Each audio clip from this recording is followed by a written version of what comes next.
Betting that the prince knows something they don't, buying his paper and selling their bonds. We've gone one better. We've got a floating pool of hedged-off packages that balance out the prince's bets and these bonds, so no matter what happens, you're in the green. We buy or sell every day based on the rates on each. It's risk-free. Virtually risk-free. Absolutely. Connor's mouth was dry. There was something going on here. Something big. His mind was at war with itself. Finance was a game, the biggest game, and the rules were set by the players, not by a designer. Sometimes the rules went crazy and you got a little pocket of insanity, where a small bet could give you unimaginable wins. He knew how this worked. Of course he did. Hadn't he been chasing gold farmers up and down 9 worlds, trying to find their own little high-return pockets and turn them inside out? At the same time, there was just no such thing as a free lunch. Something that looked too good to be true probably was too good to be true.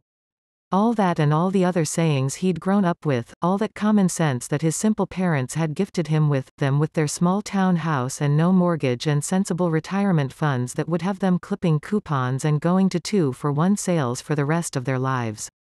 20 grand, he blurted. It was a lot, but he could handle it. He'd made more than that on his investments in the past 90 days. He could make it up in the next 90 days if, 20. Are you kidding? Connor, look. This is the kind of thing comes along once in a lifetime.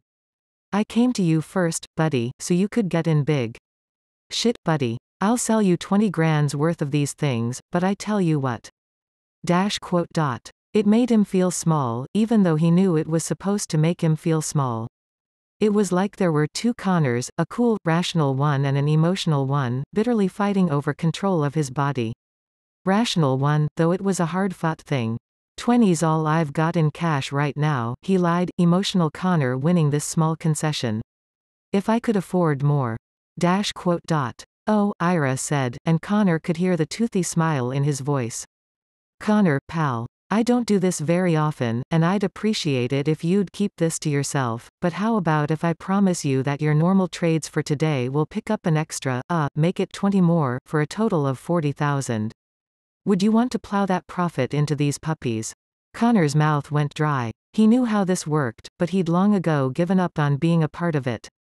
It was the oldest broker scam in the world. Every day, brokers made a number of off-book trades, buying stocks and bonds and derivatives on the hunch that they'd go up.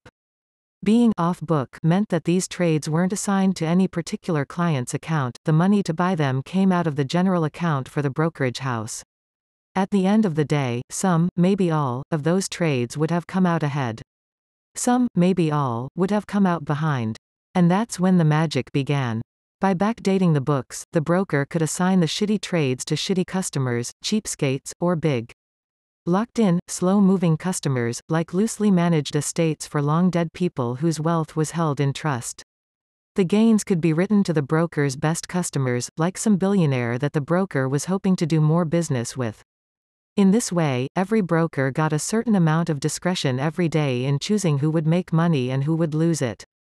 It was just a larger version of the barista at the coffee shop slipping her regulars a large instead of a medium every now and again, without charging for the upgrade. The partners who ran the brokerages knew that this was going on, and so did many of the customers. It was impossible to prove that you'd lost money or gained money this way, unless your broker told you at 9:15 on a Tuesday morning that your account would have an extra $20 in it by 5 p.m. Ira had just taken a big risk in telling Connor what he was going to do for him. Now that he had this admission, he could, theoretically, have Ira arrested for securities fraud. That is, until and unless he gave Ira the go-ahead, at which point they'd both be guilty, in on it together. And their rational and emotional Connor wrestled, on the knife edge between wealth and conspiracy and pointless, gainless honesty. They tumbled onto the conspiracy side.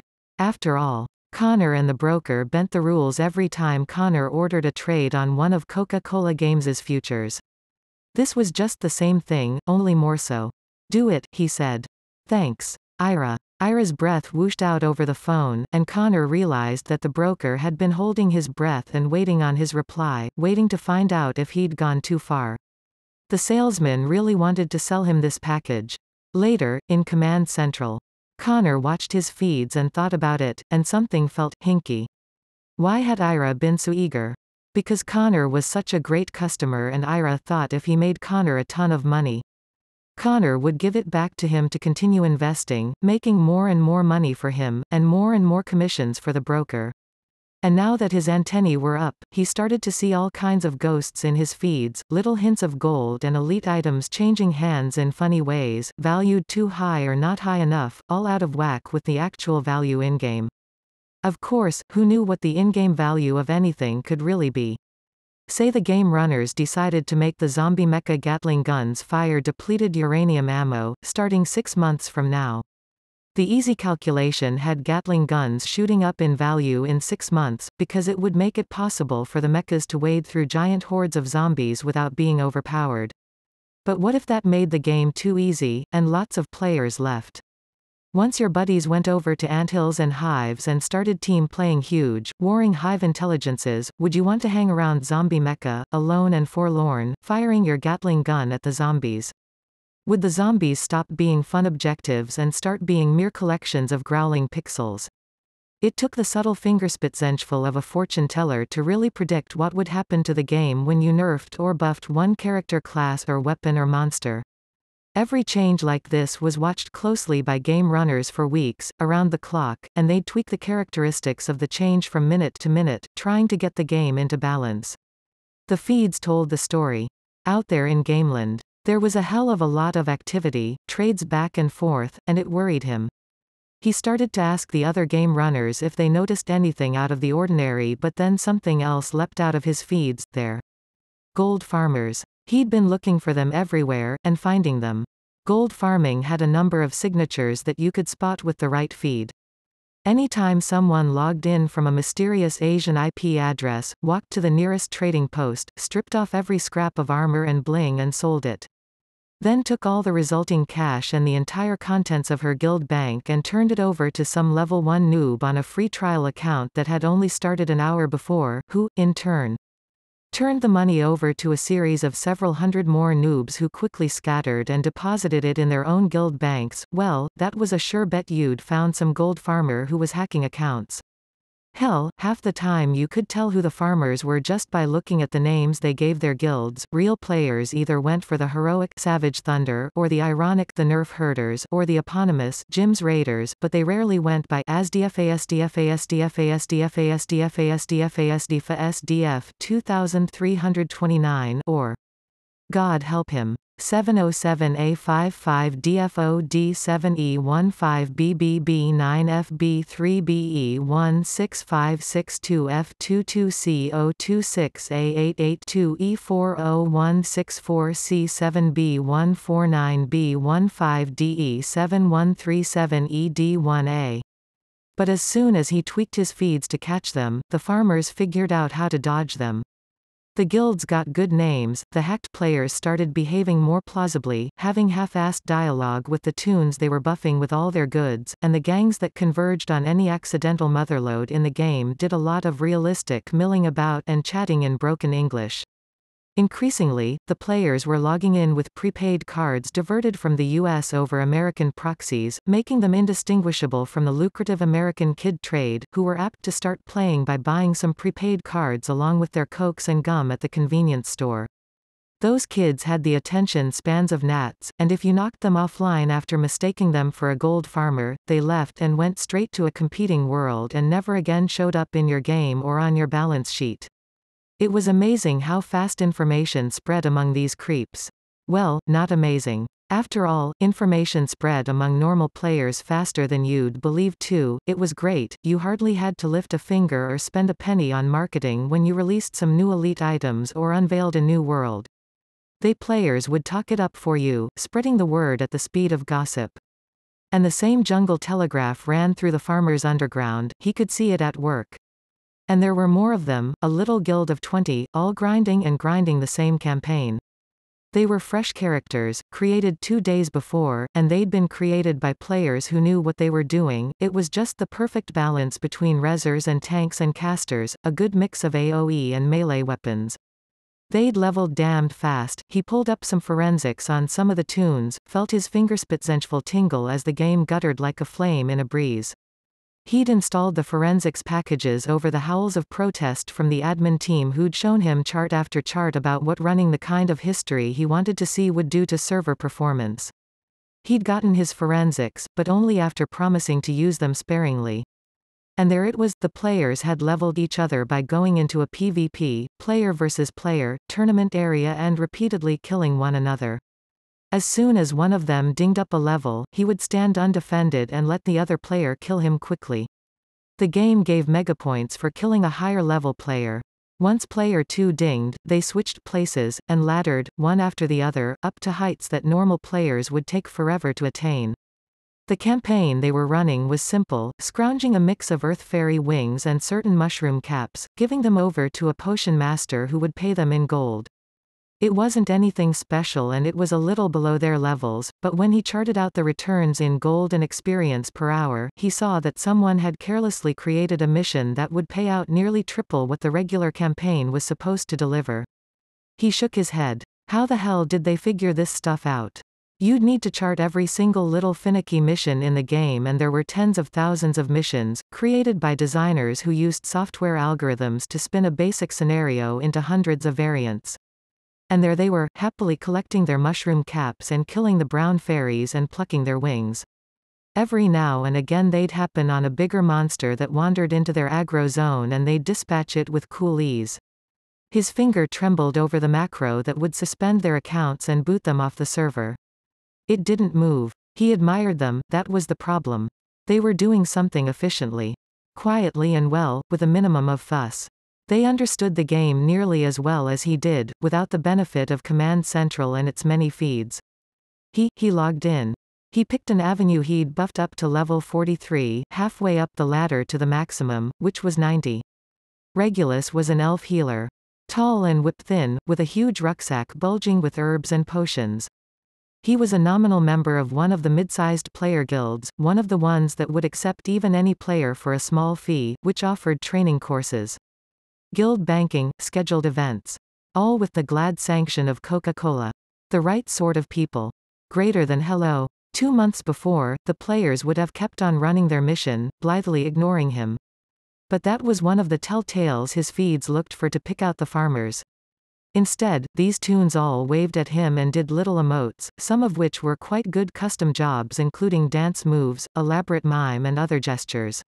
If his feeds hadn't picked these jokers out as farmers, he'd have pegged them as hardcore players. But they hadn't actually spoken or chatted him anything. They were almost certainly Chinese and English would be hard for them. Greater than Wana Group. He offered them a really plum quest, one that had a crazy high gold and experience reward for a relatively nearby objective, retrieving Dvalin's runes from a deep cave that they'd have to fight their way into, killing a bunch of gimpy dwarves and a couple of decent bosses on the way. The quest was chained to one that led to a fight with Fenrisulfur, one of the biggest bosses in Svartalfheim Warriors, a megaboss that you needed a huge party to take down, but which rewarded you with enormous treasure. The whole thing was farmer bait he'd cooked up specifically for this kind of mission. After a decent interval, short, but long enough for the players to be puzzling through a machine translation of the quest text, they gladly joined, sending simple thanks over text. He pretended he saw nothing weird about their silence as they progressed toward the objective, but in the meantime, he concentrated on observing them closely, trying to picture them around a table in a smoky cafe in China or Vietnam or Cambodia or Malaysia, 20 skinny boys with oily hair and zits, cigarettes in the corners of their mouths, squinting around the curl of smoke.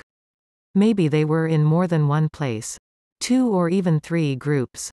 They almost certainly had some kind of back channel, be it voice, text, or simply shouting at each other over the table, because they moved with good coordination, but with enough individualism that it seemed unlikely that this was all one guy running 20 bots. Greater than where you from? He had to be aware that they were probably trying to figure out if he was from the game, and if he made things too easy for them, he might tip them off. One player, an ogre caster with a huge club and a bandolier of mystic skulls etched with runes, replied. Greater than we're Chinese, hope that's okay with you. This was more frank than he'd expected. Other groups he'd approached with the same gimmick had been much more close-lipped, claiming to come from unlikely places in the Midwest like Sioux Falls, places that seemed to have been chosen by randomly clicking on a map of the USA. Greater than China, he typed. Greater than you seem pretty good with English then.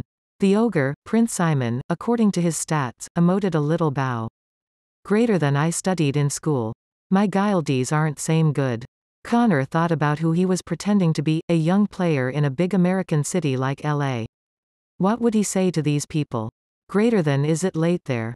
Greater than yes, after dinner. We always play after dinner. Greater than sounds like a lot of fun. I wish I had a big group of friends who were free after dinner. It's always homework, homework, homework. Connor's fictional persona was sharpening up for him now, a lonely high school kid in La Jolla or San Diego, somewhere on the ocean, somewhere white and middle class and isolated. Somewhere without sidewalks. The kind of kid who might come across a plum quest, live to Valin's runes and have to go and round up a group of strangers to run it with him. Greater than it's a good time, the ogre said.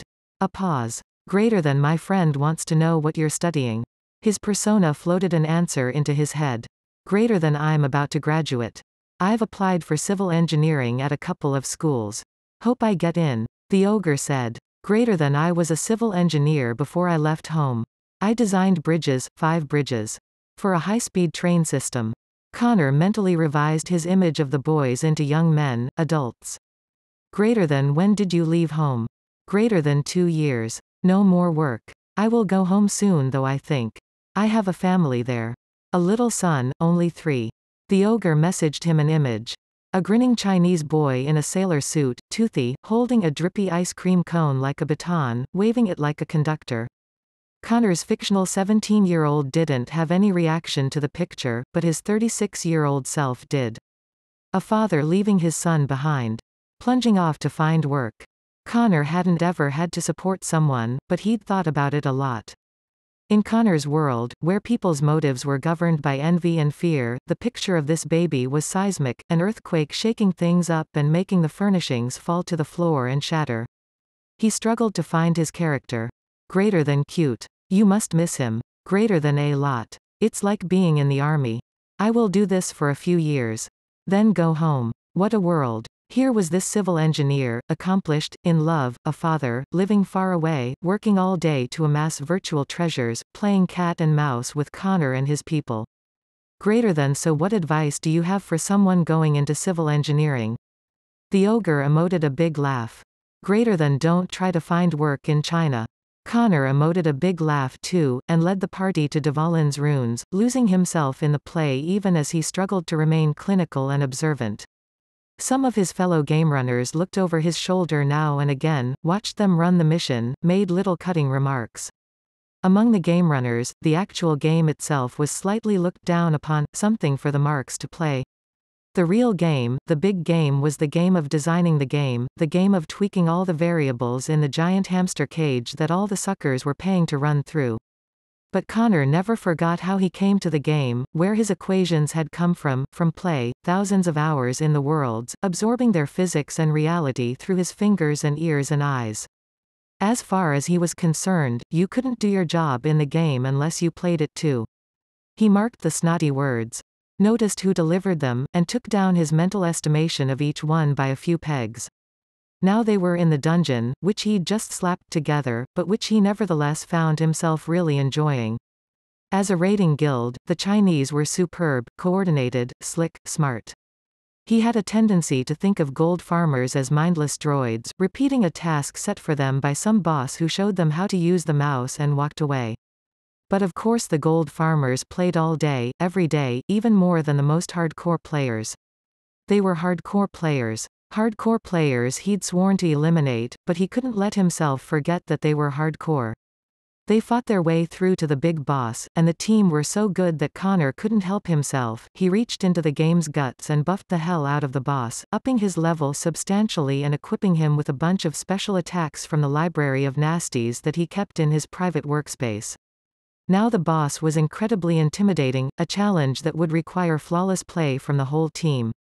Greater than oh no, he typed. Greater than what are we going to do? And the ogre sprang into action, and the players formed 2 ranks. Those with melee attacks in the vanguard, spellcasters, healers, ranged attackers and AoE attackers in the back. Seeking out ledges and other high places out of range of the boss, a huge dire wolf with many ranged spells as well as a vicious bite and powerful paws that could lash out and pin a player until the wolf could bring its jaws to bear on him. The boss had a bunch of smaller fighters, dwarves, who streamed out of the caves leading to the central cavern in great profusion, harassing the back rank and intercepting the major attacks the forward guard assembled. As a healer and reser, Connor ran to and fro, looking for safe spots to sit down, meditate, and cast healing energy at the fighters in the fore who were soaking up incredible damage from the big boss and his minions. He lost concentration for a second and two of the dwarves hit him with thrown axes, high and low, and he found himself incapped, sprawled on the cave floor, with more bad guys on the way. His heart was thundering, that old feeling that reminded him that his body couldn't tell the difference between excitement on screen and danger in the real world, and when another player, one of the Chinese whom he had not spoken with at all, rescued him, he felt a surge of gratitude that was totally genuine, originating in his spine and stomach, not his head. In the end, 12 of the 20 players were irreversibly killed in the battle, respawned at some distant point too far away to reach them before the battle ended. The boss finally howled, a mighty sound that made stalactites thunder down from the ceiling and shatter into sprays of sharp rock that dealt minor damage to the survivors of their party, damage that they flinched away from anyway, as they were all running in the red. The experience points were incredible, he dinged up a full level, and there were several very good drops. He almost reached for his workspace to add a few more to reward his comrades for their skill and bravery, forcibly reminding himself that he was not on their side, that this was research and infiltration. Greater than you guys are great. The ogre emoted a bow and a little victory dance, another custom number that was graceful and funny at once. Greater than you play well. Good luck with your studies. Connor's fingers hovered over the keys. Greater than I hope you get to see your family soon. The ogre emoted a quick hug, and it made Connor feel momentarily ashamed of what he did next. But he did it. He added the entire guild to his watchlist, so that every message and move would be logged, machine translated into English. Every transaction they made, all the gold they sold or gave away, would be traced and traced again as part of Connor's efforts to unravel the complex multi-thousand party networks that were used to warehouse, convert and distribute game goods.